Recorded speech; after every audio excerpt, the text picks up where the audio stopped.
So when that happened, Prabhupada established ISKCON.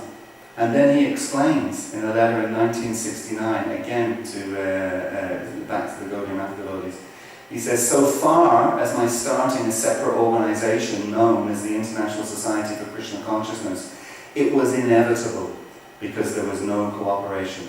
However, I am still prepared to accept this cooperation in any condition. So, just to give the background on that, Prabhupada actually wanted, he was fine with it being called the New York branch of Gaudiya Math, Los Angeles branch of Gaudiya Math, London branch of Gaudiya Math, Copenhagen branch of Gaudiya Math. Prabhupada was happy to do that. He would have done that, but they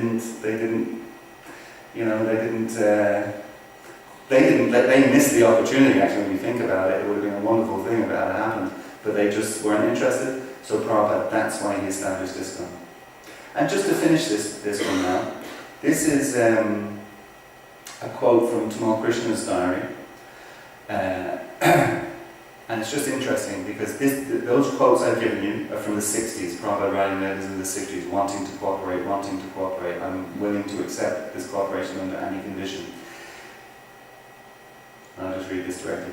In his last 2 months on earth, so now we're spinning forward to 1977, in his last 2 months on earth, Srila Prabhupada put time and energy into establishing the Bhaktivedanta Swami Charity Trust with the central aim of uniting the Saraswat family, the followers of Bhaktisiddhanta Saraswati Thakur, in a cooperative effort to restore and develop Bormandala Bhumi.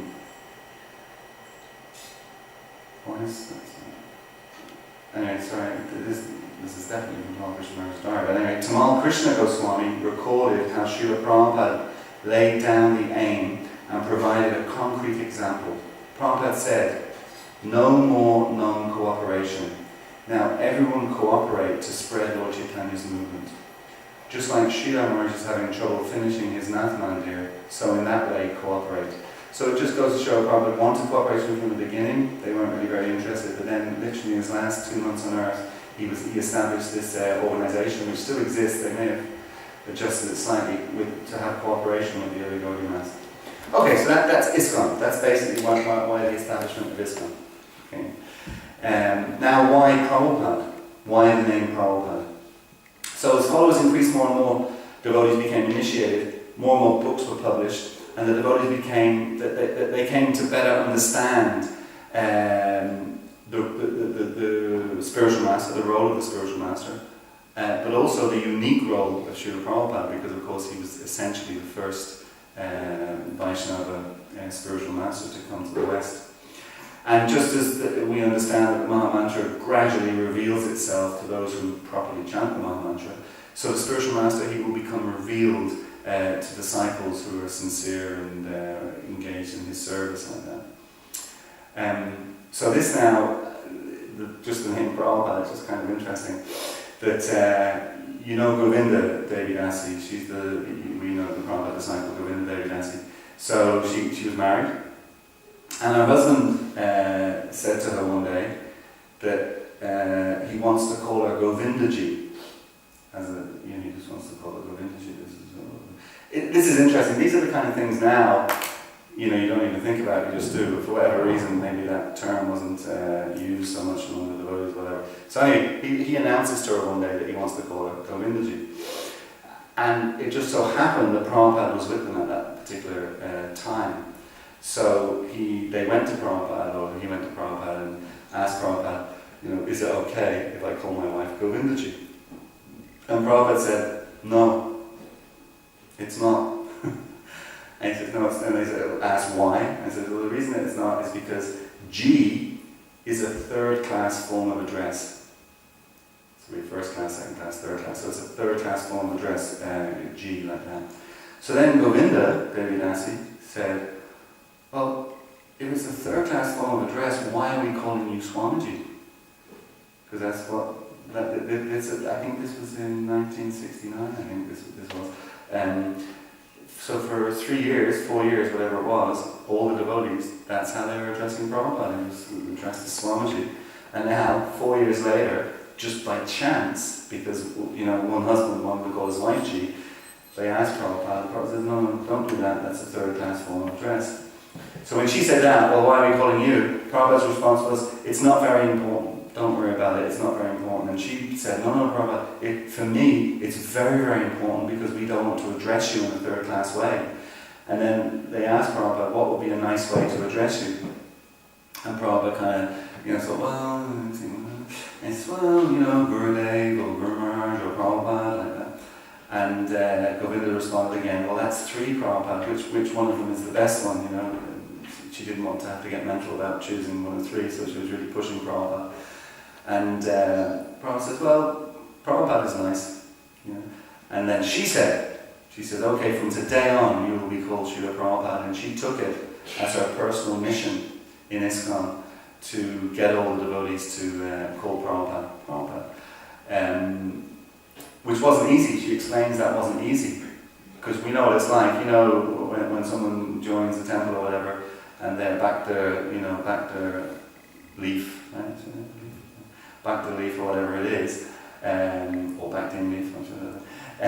So you have that name. And they're not going to get initiated for a minimum of a year, because that's one of our rules in ISKCON, that people don't get initiated absolute minimum time is a year. But sometimes it'll be more than a year. Year and a half, 2 years, 3 years, whatever. So you've known this person as back the leaf for that length of time, and then the day comes they get initiated. The next thing they get this, Lalitanath, which is a big long name, Sanskrit name. And it takes time, it takes time for you to, how many times does the new bhakti or new bhakti Jai, Shishi, how many times does new bhakti or new bhakti get called by their legal name or their non-devotee name before you actually get the hang of it? So it was the same in relation to Prabhupada. It took her some time to completely get the name Prabhupada established in ISKCON. But as we know, it is now established in ISKCON. If anybody was to call Prabhupada Swamiji, it would sound weird. Okay, so that's why Prabhupada. Why Founder Acharya? Because this title of Founder Acharya, the research done in producing this book, it's actually a very rare title, Founder Acharya. It's not a common title. And there are just, from what could be found, maybe more could be found, but from the research that was done, there were just two obscure references to it in our recent Gaudiya Vaishnava history. Just two obscure references to it. But actually, what it's historically, what it refers to, is what we refer to, or is referred to by Bhaktisiddhanta Maharaj, as our prehistoric acharyas. And they're like our sampradayas, the Ramanuja Sampradaya and our Sampradaya, the Brahmamata Sampradaya, Vishnu Swami Sampradaya, the Nimbarka Sampradaya. In those personalities, Lakshmi and Lord Brahma, like that, they're referred to as founder acharyas. So, but we're going back now, as I said, I used the word prehistoric, we're going back millennia and millennia and millennia. Like that. So suddenly now Prabhupada was called Founder Acharya. So why Founder Acharya? And here's the two obscure references. Maybe that I should...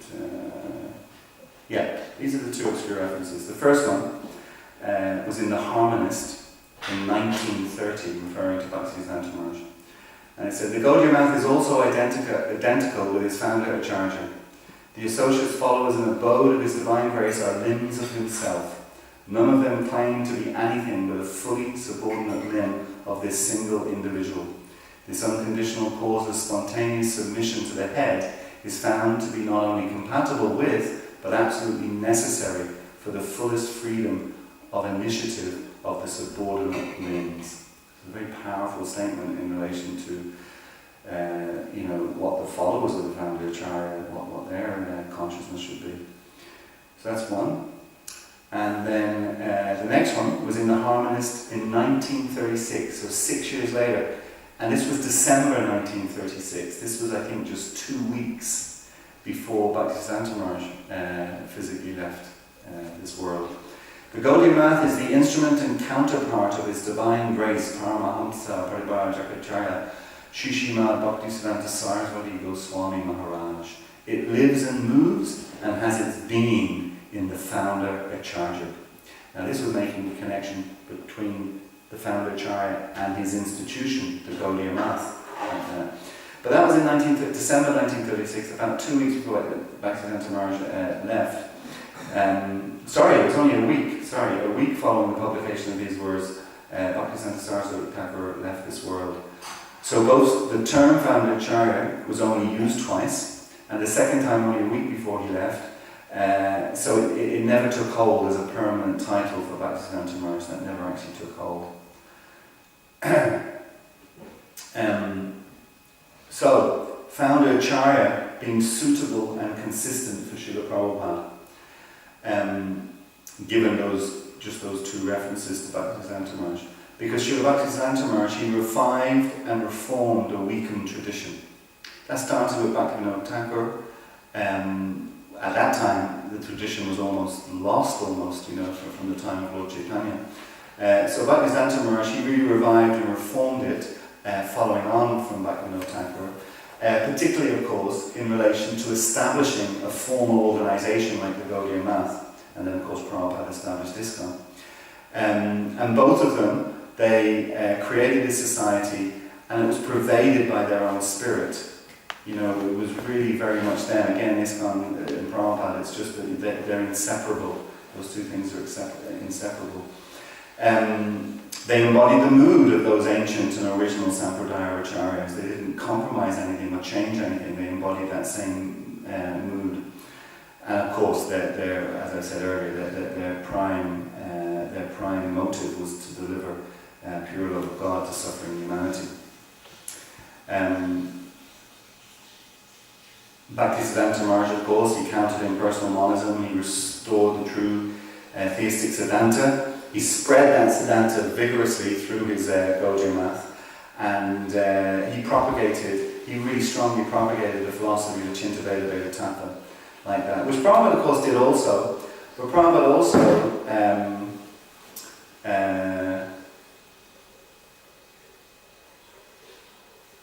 which I suppose I'll come to a little later. But Prabhupada also, this principle of unity and diversity, and I was thinking about that this morning when I was chanting. When I was thinking about that this morning, this unity and diversity. Again, sometimes, we read so much in Prabhupada's books all the time, and we understand that every word is incredibly powerful and every word is incredibly precious, and every message that Prabhupada is giving us. But sometimes we don't always necessarily realize. For me, when I actually joined the Hare Krishna movement, in the sense that mentally I made a decision to join the Hare Krishna movement, was when I read in the Science of Self-Realization just two sentences that followed on from each other. One said, you're not the body, and that really struck me. Understanding that I'm something different from the body. And then the next sentence says, and we're also not the mind. Now, when I read that, at that particular point in time in my life, in this verse in Bhagavad Gita, that the mind is the greatest friend if you're in control of it, and it's your greatest enemy if you're not in control of it. At that point in time in my life, I had no control over my mind, and so consequently you're suffering like crazy. So when I read that sentence, you're not the body, and that had impact, and you're also not the mind. And I went, wow. And it was actually reading those sentences that the decision to. So, at different times, different things that we read in Prabhupada's books will have an impact on us. So this thing about unity and diversity, and Prabhupada was strong on this point of unity and diversity. He gave the example of Aesop's fables, the bundle of sticks, that if you have one stick is very easy to break, but if you put a whole bunch of them together, 10, 20, whatever, it becomes impossible to actually break them like that. So as ISKCON grows and develops, the first thing that we have to be unified in, while there's diversity, is that sitting in this room now, we're all, I think most of us, except maybe yourself, at least ethnically, and our Pujari devotee, we're all European, of European origin, like that. But ISKCON is an international society, so you have people from all races, all ethnic groups, all nationalities in the Hare Krishna movement. I remember some years ago I went to Vrindavan, and I was struck when I went into the restaurant in Vrindavan that I noticed there was a group of Italian devotees sitting at one table, there was a group of British devotees sitting at another table, there was a group of... I think in some respects this isn't really the idea of the International Society of Krishna Consciousness. So that's the first thing that we have to have unity in, while there is diversification, you know, our different bodies like that and our different ethnic backgrounds. But over and above that, there are so many other things. If we take the body of Prabhupada's teachings, and of course it's not just Prabhupada's teachings anymore, you know, now we have access to so many other Gaudiya literature like that.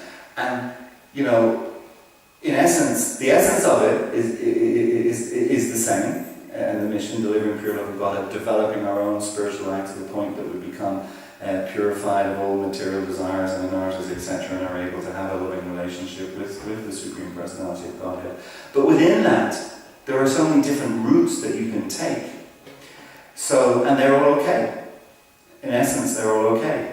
We were talking about last night about the different moods in ISKCON, about how different devotees preach and whatever. And in one sense, they're all okay. As long as we don't get into this thing where, but this way is the best way, and it's the way that I'm doing it, and everyone else should follow me. No, we have that. So this principle of unity and diversity that Prabhupada talked about quite extensively may not always have struck us as being the most essential part of what Prabhupada talked about. But as ISKCON is growing and developing and move forward, that unity and diversity to hold ISKCON together becomes very, very, very, very crucial. So, Foundercharya, suitable and consistent. So one of the reasons that Bhaktisiddhanta Maharaj created his Gaudiya Math was, as I've said 3 times now, to deliver pure love of Godhead to suffering humanity. However, when Bhaktisiddhanta Maharaj left this world, his Gaudiya Math were deprived of being able to give, and that previous quote, an extension of the centre of the bestowal of grace for the benefit of souls in all parts of the world. So that was Bhaktisiddhanta Maharaj's mission, the bestowal of grace for the benefit of all souls in all parts of the world. But his Gaudiya Math were not able to do that. And the reason they weren't able to do that, and I'm just quoting Prabhupada here because in some respects these things can become controversial and people think, well, why are we so heavy? And I really don't mean to be. But Prabhupada used the word asat, that they became useless after Srila Bhaktisiddhanta Maharaj left. And the reason was because they did not follow that single instruction, single most important instruction that Bhaktisiddhanta Maharaj gave them, and that was to work under a cooperative governing body. So, they weren't able to carry out, I'm sure in India that they're still, preaching nicely and people are becoming purified and people are being able to engage in the service of Lord Chaitanya and Krishna. But certainly in the rest of the world we don't see a huge impact from that point of view. So they weren't able to do that. But of course their spiritual master still wanted it. That was what he wanted. And we know in the first meeting, wasn't it the first meeting that Prabhupada had with Bhaktisiddhanta Maharaj when he went and his friend encouraged him to go to that lecture. And he brought him up to Bhaktisiddhanta Maharaj at the end of the lecture. The very first thing that Bhaktisiddhanta Maharaj said, it's just kind of interesting, if you have your Sunday feast on Sunday and you get some new guests coming in, can you imagine you're taking prasadam with them after the thing, you tell them, you go and deliver this message to the tribal people of, Cameroon or wherever it may be, or the tribal people of Papua New Guinea. That's what So the very first meeting that Bhaktisiddhanta Maharaj had with Prabhupada, he says, you preach this message in the English-speaking world. You preach this message in English. So it was really something that Bhaktisiddhanta Maharaj really, really wanted. So they weren't able to do it, so consequently his servant, Prabhupada, to be able to carry out that order of his spiritual master, he became the founder Acharya. He had to replicate what Bhaktisiddhanta Maharaj did. Bhaktisiddhanta Maharaj did it through his Gaudiya Math, and he was the founder Acharya essentially, although that name didn't stick. So Prabhupada had to do that within his own organization to try to achieve what his spiritual master wanted. And now just getting into, what time are we actually? I should stop by, you should tell me what time I should stop by, 9 o'clock latest, right? What time do you normally stop? Normally we stop 8:45, but it's okay. We can go over today. Okay, I'll quickly go through these because I just want to ask if anyone has any comments or questions. But now just to get into the kind of importance of Prabhupada being in the centre of ISKCON. He will remain with us forevermore, and Prabhupada told us that in his value form, he will remain with us. But only as long as we remain, his unwavering servants, and the essence of that is that we follow his instructions. If we're not following Prabhupada's instructions, then Prabhupada won't remain with us in ISKCON. I have a quote from Bhagavatam here just about, how when the body of the spiritual master expires, his disciples should cry just like the queen cries when the king leaves his body.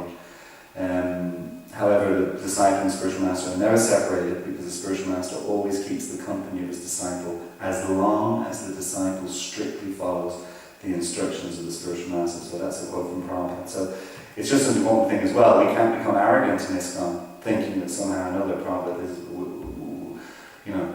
like the Christians will say, I'm the way, the truth, and the light. Maybe we are, but we only are if we're following Prabhupada's instructions. Once we stop doing that,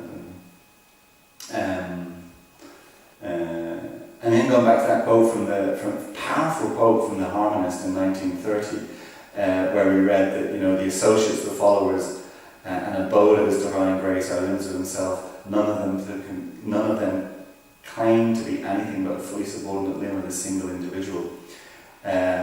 So Prabhupada, he writes in a letter in 1968 to one of his disciples, he says, "You have very nicely stated that I am your life.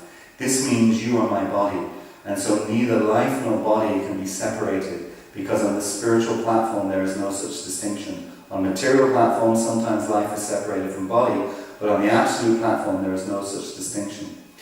So probably make this connection between the body and the spirit within.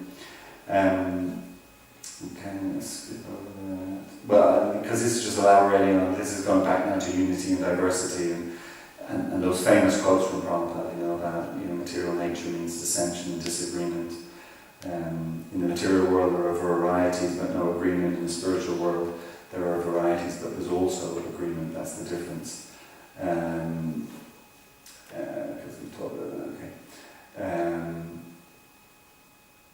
okay, so just to mention Srila Prabhupada, you know all this, but just to mention Srila Prabhupada's notable years, it's just an interesting little thing, that in 1922 he first met Bhaktisiddhanta Maharaj, in 1933 he received initiation, in 1944 he started the Bhagavad Gita, and I was mentioning earlier the harmonist, and there's a connection there also, because the harmonist was born from the Sajjana Toshani magazine, and Bhaktisiddhanta Maharaj changed it into the harmonist, because he felt that it would be more effective, and again, in his greater plan of spreading Krishna consciousness worldwide, that it would be more effective if it was an English publication rather than a Bengali or Hindi publication.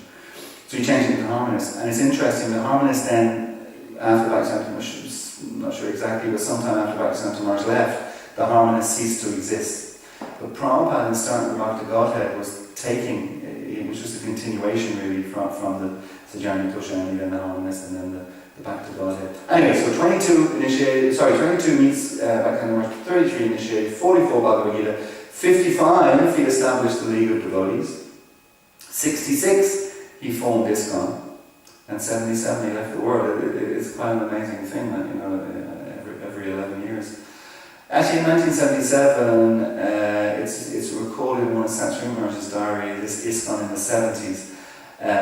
It's mentioned that Prabhupada is with some of his disciples, and there's one doctor there who's also kind of an astrologer or something, and this subject comes up about these significant years, and they asked Prabhupada, what do you think will happen in 1977? And it was actually it was either 76 or 77, this conversation. And Prabhupada said that he thinks he'll be departing this world because essentially his mission is sufficiently completed in terms of the core building blocks are in place. And yeah, so Prabhupada actually said that. I only found that out recently.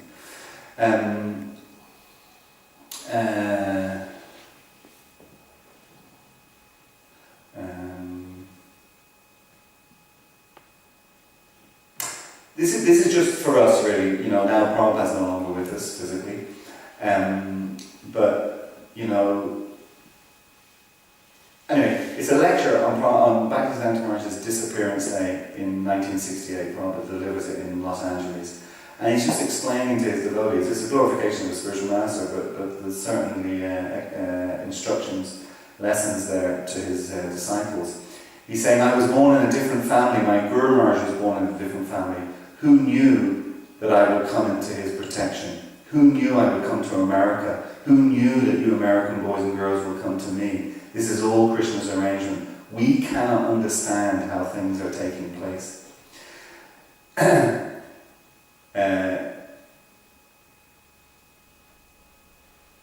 So in 1936, 9th of December 1936, Prabhupada says in the same lecture, he's saying, I was doing some business in Bombay. That's what he was doing, some business in Bombay. All of a sudden, perhaps on this date, I wrote a letter.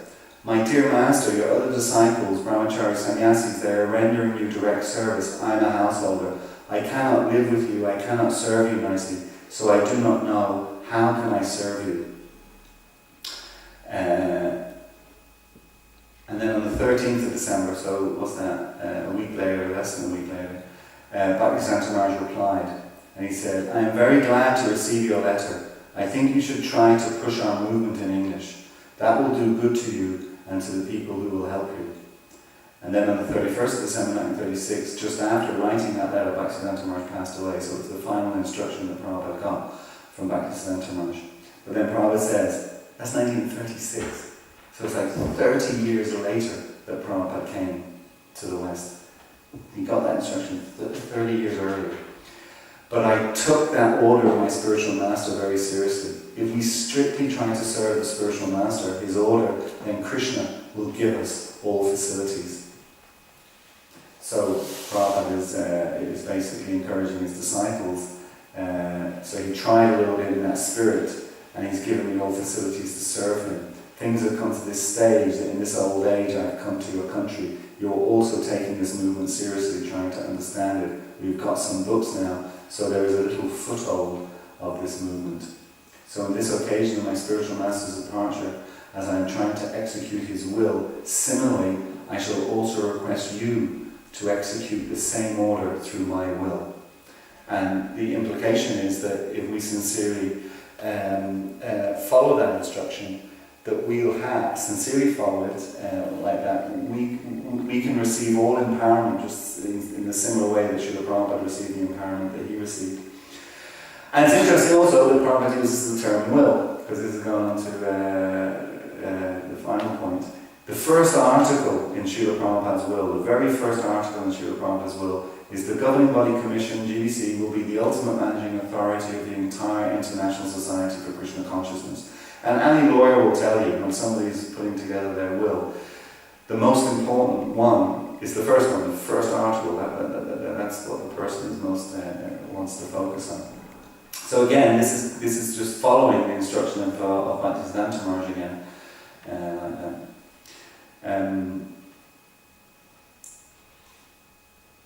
So that was the establishment of the Governing Body Commission. In 1970, Prabhupada was able to have his movement fulfill another aspiration of Bhaktisiddhanta Maharaj, and that was the forming of the Governing Body Commission. This is one of Srila Bhaktisiddhanta Maharaj's final instructions to his disciples. Srila Prabhupada was convinced that disobedience of this order led to the disintegration of the Gaudiya Math. Just as his own spiritual master had requested the GBC to succeed him, Srila Prabhupada implemented the same, departing from the custom of an acharya naming his successor in his will. He named the GBC, as I've already quoted. So that was the establishment of the GBC. So the final one, and there's just a couple of slides there, the final one is Mayapur, establishing Mayapur as ISKCON's world headquarters and a place where the TOBP will be built. After many setbacks and local opposition, Srila Prabhupada was able to purchase land in Mayapur for ISKCON. I'm going to Mayapur on Tuesday actually, and I'll be there for 3 months. I spend about 4 months every year in Mayapur, and I know the complexities of trying to do things in Mayapur. Boy, is it. I mean, coming from the West, all of us coming from the West, and we may think there's complexities here to some degree, and we have to sort of follow